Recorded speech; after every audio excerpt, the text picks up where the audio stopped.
Yoho, apa kabar nakama semuanya? Rasanya di 2021 kita akan menjalani hari-hari yang hebat. Rasa-rasanya di momentum inilah kita akan mendapatkan sesuatu yang lebih mantap dari tahun kemarin. Sans, hoho, Akagami no Sans.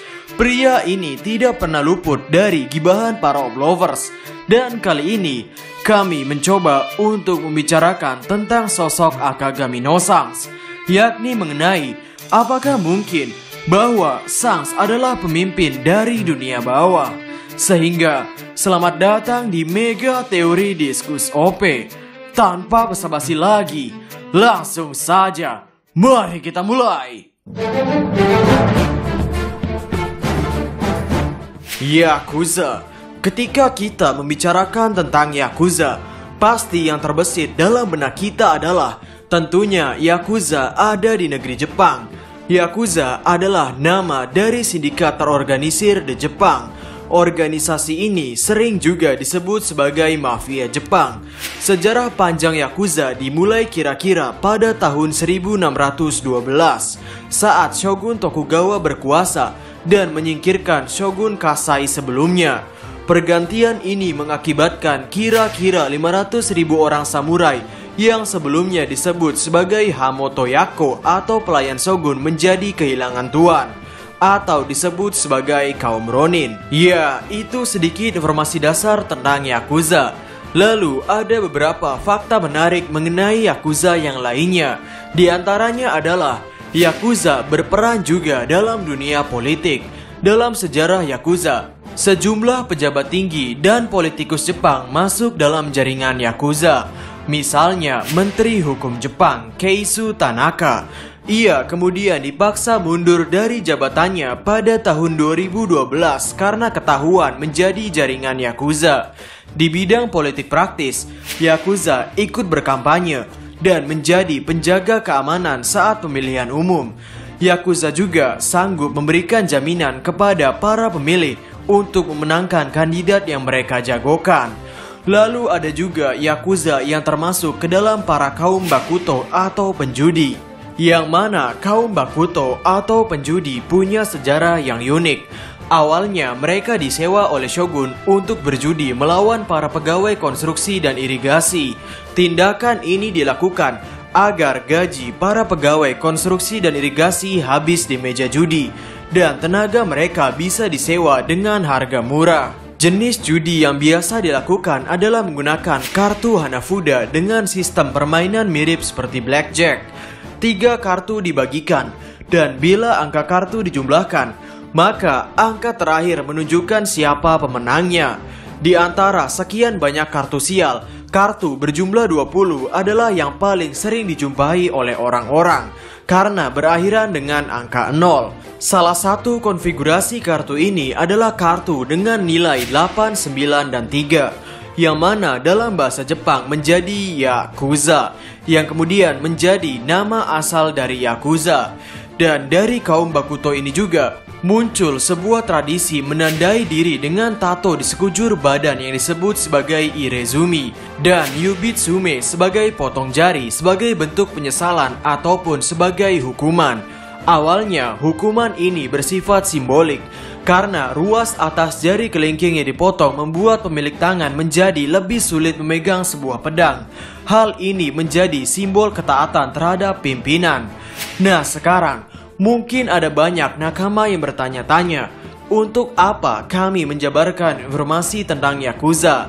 Sekarang mari kita coba kaitkan pengetahuan ini dengan Akagami no Sans. Dalam Yakuza ada tradisi yang disebut sebagai yubitsume atau potong jari. Dan jari yang dipotong adalah jari kelingking, yang membuat pemilik tangan menjadi lebih sulit untuk memegang pedang. Dan Akagami no Sans, ia kehilangan lengan kirinya. Dan dalam flashback ketika Shirohige mengingat masa lalu tentang 2 bocah magang yang ada di bajak laut Roger, yakni Sans dan Buggy, di sana digambarkan Sans yang menggunakan 2 pedang. Dan justru di sini Sans lebih dominan menggunakan tangan kiri. Dan pada arc Marineford, yang tentunya Sans hanya memiliki 1 tangan yakni tangan kanan, biasanya seorang pendekar pedang akan menaruh pedangnya di arah yang berlawanan dengan tangan yang mereka gunakan untuk menggunakan pedang. Yap, secara teori, karena Shanks hanya memiliki tangan kanan, akan lebih mudah jika Shanks menaruh pedangnya di sebelah kiri. Namun di sini, Shanks tetap menaruhnya di sebelah kanan, yang mana ini memperkuat opini bahwa Shanks dari dulu adalah pendekar pedang yang lebih dominan menggunakan tangan kirinya. Sebelumnya di sejarah Yakuza disebutkan bahwa alasan jari kelingking mereka dipotong adalah agar mereka kesulitan menggenggam pedang yang mereka miliki. Dan Shanks, ia bukan lagi kesulitan memegang pedang dengan tangan kirinya. Justru ia sudah tidak bisa menggunakan tangan kirinya lagi. Yang mana ini berkaitan dengan kasus Mihawk yang sekarang menolak bertarung dan berduel dengan Akagami no Shanks, yang berarti secara fisik Shanks mengalami penurunan kemampuan. Padahal jika dipikir-pikir, di waktu dulu Mihawk dan Shanks dikatakan sebagai rival dan sering berduel, yang bahkan pertempuran mereka berdua ini sampai-sampai terdengar hingga ke lautan New World. Dan tradisi memotong jari itu bukan hanya terjadi di era Yakuza, tapi sudah terjadi di abad pertengahan Jepang, yakni di waktu dulu. Kehilangan satu jari dipandang sebagai cara untuk menyelesaikan taruhan jika kita tidak memiliki cara lain untuk membayar. Yang mana ini terhubung lagi dengan Akagami no Shanks. Shanks mengatakan kepada Shirohige dan Rayleigh mengenai lengan kirinya bahwa Shanks mempertaruhkan lengan kirinya untuk generasi berikutnya. Para Yonko memiliki caranya tersendiri untuk menyebut kapten mereka, seperti Big Mom yang dipanggil oleh awak krunya sebagai Mama, Shirohige yang disebut sebagai Oyaji atau ayah, dan Shanks disebut oleh awak krunya sebagai sebutan Okashira atau bos besar. Oh ya, Okashira ini sebetulnya bukan hanya berarti bos, melainkan berarti bos besar. Ada juga yang disebut sebagai Kashira yang berarti bos, dan ada juga yang disebut sebagai Wakagashira yang berarti bos muda. Jika kita melihat Big Mom dan Shirohige, kedua kapten ini dipanggil dengan sebutan seperti anak dan orang tua, yang mana berarti sebutan para kru kepada kaptennya bukan hanya sebuah formalitas, melainkan ada arti di dalamnya. Dan untuk Shanks ini yang dipanggil oleh awak krunya sebagai bos besar, apakah memiliki arti tertentu? Di dalam Yakuza ada juga tradisi yang disebut sebagai bertukar sake. Ya, kami tahu dalam dunia One Piece, sake merupakan hal yang umum, dikarenakan ini merupakan minuman penunjang party dan sebagainya. Namun sejauh dari yang kami lihat, sepertinya hanya Shanks sebagai seorang Yonko yang membawa sake untuk dijadikan ajang mengobrol dengan lawan bicara. Shanks membawa sake terbaik dari tempat kelahirannya untuk ia bawakan kepada Shirohige. Dan kemudian Shanks mulai membicarakan hal yang ingin ia bicarakan dengan Shirohige. Lalu ketika Shanks kedatangan tamu seperti Portgas DS, di sini kita diperlihatkan bahwa ada secangkir sake di tangannya. Begitupun yang terjadi ketika Shanks berpesta dengan Mihawk. Dan karena dunia One Piece adalah dunia bajak laut, dan sake merupakan salah satu minuman terpenting dalam banyak organisasi maupun bajak laut, serta tempat kelahiran Shanks sendiri memproduksi sake terbaik di dunia. Apakah mungkin Shanks memanfaatkan sake ini untuk menggunakannya sebagai ladang bisnis di dunia bawah? Maksud kami, dunia bawah merupakan dunia yang lebih rumit dari yang kita pikirkan. Bukan hanya sebuah transaksi ilegal yang ada di dalamnya, namun kita juga bisa memiliki koneksi dengan orang-orang penting, seperti sebagaimana Doflamingo memiliki koneksi dengan Kaido, ataupun Orochi yang akhirnya bisa memiliki koneksi dengan CP0. Doflamingo dikatakan sebagai orang paling berpengaruh di dunia bawah, tapi perlu diingat, ia hanyalah salah satu broker dari dunia bawah, dan jaringan terkuat milik Doflamingo hanyalah seukuran Yonko Kaido, yang berarti bisa saja ada orang yang lebih tinggi kedudukannya dengan Doflamingo, yang otomatis jika kedudukannya lebih tinggi dari Doflamingo, ia memiliki koneksi yang lebih kuat dari seukuran Yonko. Pertanyaannya adalah siapa? Apakah Orochi? Sepertinya bukan. karena Orochi hanya memiliki koneksi dengan CP0. Itu pun CP0 turun tangan karena Dovi telah tiada. Yang paling mungkin untuk situasi ini adalah Akagami no Sans. Kenapa? Karena ia memiliki koneksi dengan kelima Gorosei. Dengan santainya, seorang kriminal sekelas Yonko yang memiliki bounty sebesar 4 miliar menampakkan wajahnya di hadapan kelima tetua pemerintah dunia dan mengajak mereka semua untuk mengobrol. Bukankah ini menandakan bahwa Sans memiliki koneksi yang benar-benar luas dan kuat?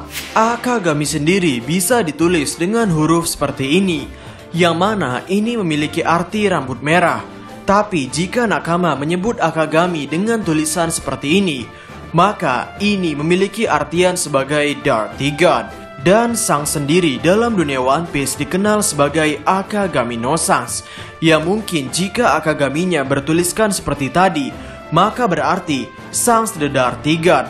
Yang mana ini memiliki kemungkinan bahwa Sans adalah orang tertinggi dari dunia bawah. Kemudian untuk harga buronan Sans sendiri, sepertinya angka-angka ini bukan hanya sekedar hiasan. Angka 489 itu bisa dikaitkan dengan Shiyaku, yang mana Shiyaku memiliki artian sebagai orang yang memainkan peran guru atau master. Dan kata si di sini bisa dikaitkan juga dengan salah satu orang Yakuza yang bernama Shimizu Jiroko. Shimizu Jiroko adalah seorang Yakuza yang paling terkenal dalam sejarah. Dan ada sebuah kalimat panjang mengenai Shimizu Jiroko yang mungkin bisa kita kaitkan dengan Sans. Shimizu Jiroko berkata, "Pistol itu dingin. Pistol adalah mekanisme, tidak ada personifikasi di dalamnya. Dan pedang adalah perpanjangan dari tangan manusia, daging manusia. Dan saya dapat menyampaikan seluruh kedalaman kebencian terhadap musuh ketika bila pedang saya menembus tubuhnya, menancapkan pedang ke tubuh musuh. Lalu tidak ada kesenangan yang lebih besar untuk mengatakan Shinde Moraimas, yaitu aku memintamu untuk mati."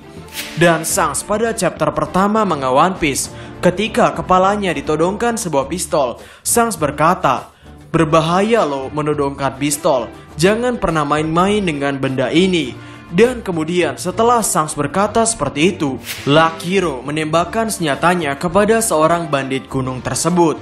Sehingga kesimpulannya, ada banyak sekali keterkaitan Sans dengan Yakuza, yang mulai dari penyebutan nama kapten sebagai Okashira, arti kehilangan lengan kiri, angka buronan 489 yang dikaitkan dengan Shiyaku, yang mana ini semua membuat kami berpikir bahwa Sans adalah orang yang paling tinggi di dunia bawah, yang karena itulah ia bisa mengakses Marijoa dengan mudah dan bahkan bisa mengobrol dengan kelima Gorosei.